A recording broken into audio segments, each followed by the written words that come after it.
علی بھائی اگلا کوشچن ہے، میں نے چند سال قبل ہندو دھرم کو چھوڑ کر اسلام قبول کیا تھا، میرے والدین ابھی تک ہندو ہیں، اگر وہ اسی دھرم پر مر گئے تو انہیں دفنانے کی بجائے جلایا جائے گا، اور ظاہر ہے کہ جنازہ پڑھنے کا تو کوئی سوال ہی نہیں۔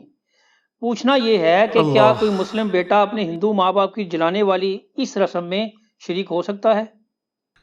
پہلے تو جی آپ اللہ کا شکر ادا کریں کہ اللہ نے آپ کو مرنے سے پہلے توحید کی دولت عطا فرمائی ہے، اور یقیناً ایک تکلیف دہ چیز ہے جس کو توحید کی چاشنی مل جائے تو اس کی تو خواہش ہوتی ہے کہ سب سے پہلے اپنے قریبی رشتہ داروں کے اوپر اسے پیش کرے، اور صرف چاشنی کا مسئلہ ہوتا تو تب بھی اگنور کیا جا سکتا تھا۔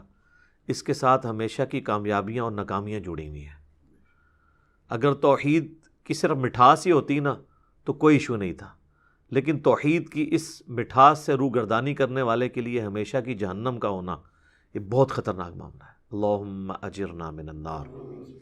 تو ظاہر ہے کہ اس طرح کے کئی اور بھائی ہیں جن کا یہ ایشو ہے کہ انہوں نے اسلام قبول کر لیا ہے، ہم سے بھی ای میلز پہ رابطہ کرتے رہتے ہیں، اور آہستہ آہستہ میں ان سے یہ کہتا ہوں کہ محبت کے ساتھ دعوت دیں۔ صحیح بخاری اور مسلم دونوں میں حدیث موجود ہے، ایک صحابیہ حضور سے آ کے عرض کرتی ہیں کہ یا رسول اللہ میرے جو ماں ہے وہ مشرک ہے، تو میں اس کے ساتھ حسن سلوک کروں؟ تو آپ نے فرمایا تم حسن سلوک اس کے ساتھ کرو دنیاوی اعتبار سے، باقی توحید پہ آپ نے کوئی کمپرومائز نہیں کرنا۔ اور قرآن حکیم میں واضح اللہ تعالیٰ نے سورہ توبہ کے اندر آیت نمبر 23 اور 24 ہے، میں تو اس انداز سے بیان نہیں کر سکتا جس طرح ڈاکٹر اسرار صاحب کیا کرتے تھے، بڑے اگریسو انداز کے اندر۔ حقیقت بات ہے کہ وہ انہی کا خاصہ تھا۔ یہ آیت نمبر 23 ہے، اعوذ باللہ من الشیطان الرجیم، سورہ توبہ، ننگی تلوار ہے جی سورہ توبہ۔ یا ایھا الذین آمنوا لا تتخذوا آباءکم و اخوانکم اولیاء، اے ایمان والو اپنے ماں باپ کو اور اپنے بھائیوں کو مت دوست بناؤ اپنا، ان استحبوا الکفر علی الایمان، اگر وہ ایمان کے مقابلے پر کفر کو اختیار کر لیں، اس سے محبت کریں۔ وَمَن يَتَوَلَّهُمْ مِنْكُمْ فَأُولَٰئِكَ هُمُ الظَّالِمُونَ، اور جو کوئی ان کے ساتھ اس طرح کی کوئی دوستی گانٹھ لے گا تم میں سے تو وہ انہی میں سے یعنی شمار کیا جائے گا، اس اعتبار سے کہ اللہ تعالیٰ پھر ایسے لوگوں کو ظالم شمار کرے گا۔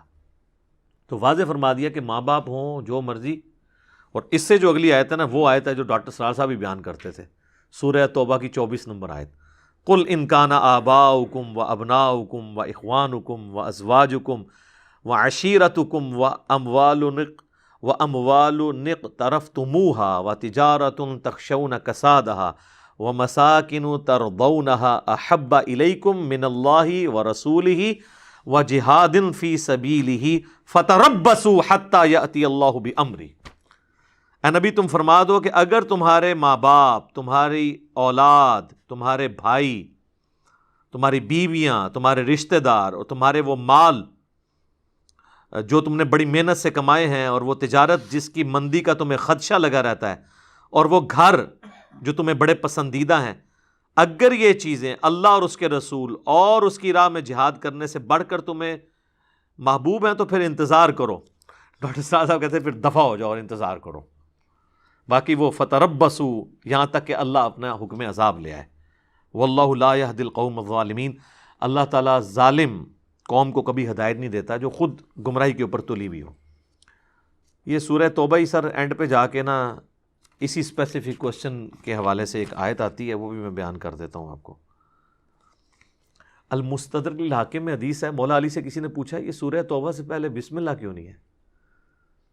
تو مولا علی نے فرمایا کہ سورہ توبہ جو ہے وہ تو ننگی تلوار کے ساتھ نازل ہوئی ہے، یعنی اس میں تو کہا کہ 4 مہینے کا ٹائم ہے، یا تو اسلام قبول کرو ورنہ عذاب استحصال آئے گا اور قتل کیے جائیں گے۔ تو وہ کہتے ہیں جو نازل ہی ننگی تلوار کے ساتھ ہوئی ہے تو وہ اللہ کی صفت رحمان اور رحیم کے ساتھ اس کا آغاز کیسے ہو سکتا تھا؟ سورہ توبہ میں جناب اینڈ پہ جا کے آیات آتی ہیں 113 اور 114، ما کان لنبی والذین آمنوا، کسی نبی کے شایان شان نہیں ہے، نہ کسی ایمان والے کے، ان یستغفروا للمشرکین، کہ وہ دعائے استغفار کریں کسی مشرک کے لیے، ولو کانوا اولی قربا، چاہے وہ اس کا قریبی رشتہ دار ہی کیوں نہ ہو، من بعد ما تبین لهم انہم اصحاب الجحیم، جب کہ اس پہ یہ بات کھل جائے کہ وہ اب دوزخی ہے۔ ظاہر ہے اب جو ہندو مت کے اوپر یا بت پرستی پہ مر گیا تو اب اس کے لیے نہ تو جنازہ نہ دعائے مغفرت ہو سکتی ہے۔ زندگی میں آپ اس کے لیے دعا کر سکتے ہیں کہ اللہ اسے ہدایت دے، مرنے کے بعد نہیں۔ پھر اللہ نے فرمایا وما کان استغفار ابراہیم لابی، اور جہاں تک تعلق ہے ابراہیم کا اپنے باپ کے لیے جو کہ مشرک تھا، اس کے لیے دعا کرنا، الا عن موعدۃ وعدہا ایاہ، وہ اس وعدے کے سبب تھا جو اس نے کیا تھا۔ وہ سورہ مریم میں آتا ہے نا کہ ابراہیم کے باپ نے کہا کہ میں تمہیں سنسار کر دوں گا، نکل جا ادھر سے۔ وہ بڑی دردناک گفتگو ہے کہ ابا جان ہدایت قبول کریں، آپ شیطان کے راستے پہ چل گئے، میرے پاس وہ علم آیا جو آپ کے پاس نہیں ہے، میں آپ کو جنت کی طرف بلا رہا ہوں۔ اینڈ پہ ان کا نکل جائے ادھر سے، تو انہوں نے کہا کہ میں نکل تو رہا ہوں، میں آپ کے لیے دعا کرتا رہوں گا۔ تو اللہ تعالیٰ ہمارا کہ ابراہیم جو دعا کرتے رہے نا، وہ انہوں نے اپنے باپ سے ایک وعدہ کیا تھا، فلما تبین لہ انہ عدو للہ، لیکن جب اس پہ یہ کھل گیا کہ وہ اللہ کا دشمن ہے پکا، تبرأ منہ، تو انہوں نے پھر اعلان برات کر دیا۔ ان ابراہیم لأواہ حلیم، بے شک ابراہیم جو تھے وہ بڑے نرم دل تھے، حلم والے تھے۔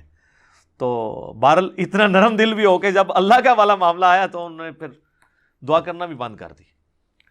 تو اب اس طرح کی جب ایکٹیویٹیز پرفارم ہوتی ہیں تو ظاہر ہے کہ اب ایک ہم معاشرے کے اندر بھی جڑے ہوئے ہیں، تو اس ایکٹیویٹی میں اس کو ویٹ کرنے میں تو کوئی حرج نہیں ہے، یعنی جو ایکٹیویٹی پرفارم ہو رہی ہے اس کے اندر آپ پارٹیسپیٹ نہ کریں، وہ جو کچھ شرکی الفاظ بولتے ہیں یہ ویسے وہ جب چتا کو آگ لگائی جا رہی ہے، ظاہر ہے وہ تو اب آپ کے اختیار میں بھی نہیں ہے، آپ روک بھی نہیں سکتے اس کو، تو اس سرمنی میں شامل ہونے میں کوئی حرج نہیں ہے۔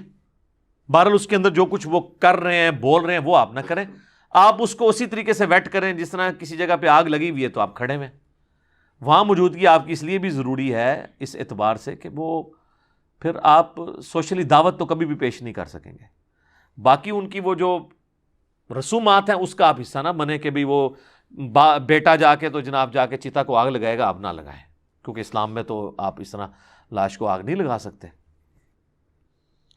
لاش کیا کسی آپ جانور کو آگ نہیں لگا سکتے۔ بخاری مسلم میں حدیث ہے کہ آگ کا عذاب جو ہے یہ اللہ نے اپنے ساتھ خاص رکھا ہے، وہی اپنی مخلوق کو دے سکتا ہے، کوئی مخلوق کو عذاب نہیں دے سکتی۔ تو وہ آپ اس ایکٹیویٹی کا حصہ نہ بنیں، ویٹ کرنے کے لیے وہاں ضرور کہیں پیچھے جا کے کھڑے ہو جائیں، وہ ہم بھی یہاں پہ کرنا پڑتا ہے۔ جنازے کے بعد یہ لوگ اجتماعی دعا مانگتے ہیں اور وہ سہارا لیتے ہیں ابو داؤد کی حدیث سے کہ جب جنازہ پڑھو تو خوب لجاجت سے دعا کرو، وہ تو ہے کہ جنازے کے اندر جو دعا ہے نا وہ آپ نے لجاجت سے کرنی ہے، یہ نہیں ہے کہ جنازہ پڑھ کے فارغ ہوئے پھر دعا کے لیے بیٹھ گئے آپ اجتماعی۔ باقی وہ ابو داؤد میں حدیث ہے کہ جب اپنے بھائی کو دفنا چکو تو قبر کے سوالات کی استقامت کے لیے دعا کرو، وہ آپ نے قبر پہ کرنی ہے۔ باقی جنازے کی نماز کے بعد جو دعا ہوتی ہے تو خود علماء نے نکال لی ہوئی ہے، اور دیوبندی نہیں کرتے، اہل حدیث نہیں کرتے، بریلوی کرتے ہیں۔ دیوبندیوں سے جب پوچھیں یہ دعا جو ہے بریلوی کرتے ہیں، وہ کہتے ہیں ثابت نہیں ہے، تو اس لیے ہم نہیں کرتے۔ تو ان سے پوچھیں یہاں تو آپ کو ثابت نہیں نظر آ رہا ہے، تو جو آپ فرض نماز کے بعد اجتماعی دعا کرتے ہیں یہ کہاں پہ ثابت ہے؟ وہ کہتے ہیں وہ علماء نے شروع کروائی تھی اس خدشے سے کہیں دعا اٹھ نہ جائے امت سے۔ تو تواڈے مولویاں دا ہی رائٹ ہے خالی بدعت جاری کرنے دا، بدعت ہسنا، اور کسی نو رائٹ نہیں حاصل۔ یہ پریکٹیکلی جواب دیتے ہیں وہ، امت ہی اسی چوک چڑی ہے جناب، امت کی دعا کیوں چکڑی سی؟ ہاں یہ تو سنان تابی کا قول ہے کہ جب کسی قوم کے اندر سے سنت اٹھتی ہے تو بدعت وہاں پہ آ جاتی ہے، جب بدعت آتی ہے تو سنت اٹھ جاتی ہے، اللہ تعالیٰ یعنی اس کے اوپر یہ چیز مسلط کرتا ہے۔ تو یہ اسی طریقے سے، تو اب میں وہ اس لیے بتا رہا تھا کہ اب اس کو آپ نے 100% اس سے ریزیمبلن نہیں کرنی وہ چتا جلائے جانے سے، لیکن جب یہ ایکٹیویٹی ہم تو ظاہر ہے چونکہ سب کے جنازے پڑھ لیتے ہیں، سب اماموں کے پیچھے پڑھ لیتے ہیں، تو اب جب کبھی کسی بریلوی جنازے میں مجھے جانا پڑ جائے تو اب جب جنازے میں آپ پہلی صف میں کھڑے ہیں تو سلام پھیرنے کے بعد سارے جمگٹا لگا کے دعا مانگتے ہیں، تو اب اس وقت تو ایک غیر اخلاقی حرکت لگتی ہے کہ آپ اٹھ کے باہر نکل جائیں، ٹھیک ہے نا؟ اس میں پھر ایک سنگل آؤٹ ہونے والی بات ہوتی ہے، جس طرح یہاں پہ بھی کچھ لوگ ہیں وہ اہل حدیث ہیں، دیوبند بریلوی کے پیچھے نماز پڑھتے ہیں، تو وہ جیسے سلام پھیر کے وہ دعا کرتے ہیں وہ جان بوجھ کے اٹھ کے باہر آ جاتے ہیں، ٹھیک ہے؟ وہ ضرورت نہیں آپ بیٹھ کے اپنے اذکار کریں، آپ ان کے ساتھ ہاتھ اٹھا کے دعا نہ کریں، آپ اپنی دعا کریں، بعد میں آپ اکیلے بے شک ہاتھ اٹھا کے دعا کریں۔ تو ہم پھر یہ کرتے ہیں کہ ہم جنازے میں وہیں کھڑے رہتے ہیں، وہ ہاتھ اٹھا کے دعا کر رہے ہوتے ہیں، ہم ویسے کھڑے رہتے ہیں، تھوڑی انتظار کر لیتے ہیں۔ اور مزے کی بات آپ کو بتاؤں، جنازہ جو ہے وہ 1.5 منٹ کا بھی نہیں ہوتا، اور دعا 5 منٹ کی ہوتی ہے، کیونکہ دعا انہوں نے کرنی ہوتی ہے اپنی مادری لینگویج میں، اور وہ دعا جتنی لمبی ہوگی، جتنی خوبصورت ہوگی، اتنا ہی گھر والوں سے اکرام مسلم زیادہ ہوگا پیسے کی شکل میں، ٹھیک ہے نا. ظاہر ہے وہ بعد میں پیسے لیتے ہیں، فری تو نہیں جنازہ پڑھاتے. آپ کو پتہ ہی نہیں، ابھی ہاتھ ہی نہیں لگے کبھی. لوگوں کو یہ تو پتہ ہے قبریں اتنی مہنگی ہو گئی ہیں.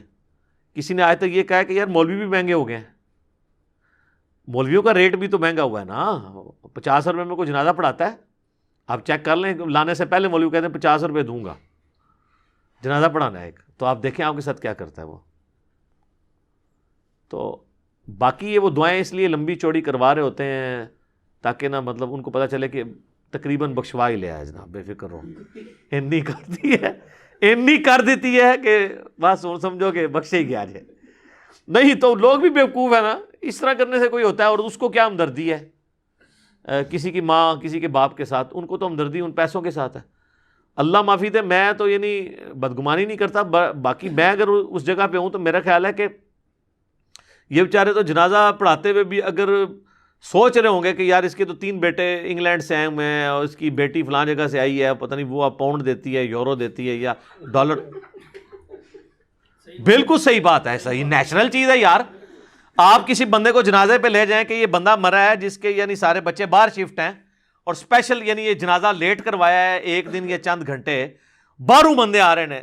تے باہروں باقی لوگوں کو تو انتظار ہے جنازہ پڑھنے کا، تو مولویوں کو کوئی انتظار نہیں کہ باہروں آ رہے ہیں تو پھر سر کو ساڈی بھی خدمت کرن گے. ہاں تو یہ چیز بھی ہوتی ہے. یہ تو نہیں فی سبیل اللہ پڑھا رہے ہوتے ہیں، وہ اس طرح تو نہیں ہوتا. اور جو زیادہ سمجھدار اور ہوشیار ہوتے ہیں وہ تو مطلب جا کے میت کے اوپر کہتے ہیں کہ جی بس آخری دن تواڈے ابا جی کہندے سن کہ اے تھوڑا جا مسجد کا کام کرانا سی، تو کہندے سن میں انشاءاللہ بے فکر ہو جی مولوی صاحب ہو جائے گا. تو اب وہ جوان بیٹا بیٹھا ہے جس نے نہ نماز پڑھی، نہ کبھی مسجد میں گیا، نہ مولویوں کی اسے کارستانیوں کا پتہ.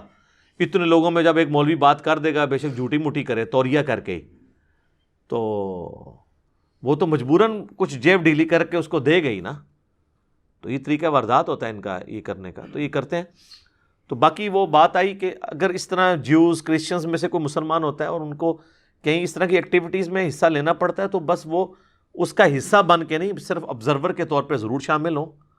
وہ بھی نہیں، بالکل پیچھے ہٹنے والی بات بھی نہیں ہے، اور اس کے اندر ہی پارٹیسپیٹ نہ کریں، کیونکہ وہ تو پھر قرآن پاک کی میں نے یاد پڑھ دی ہے کہ جو کفر پہ مرا ہے، شرک کے اوپر مرا ہے، اس کے ساتھ تو آپ اس طرح کا معاملہ نہیں کر سکتے. ٹھیک ہوگا جی. جزاکم اللہ خیرہ.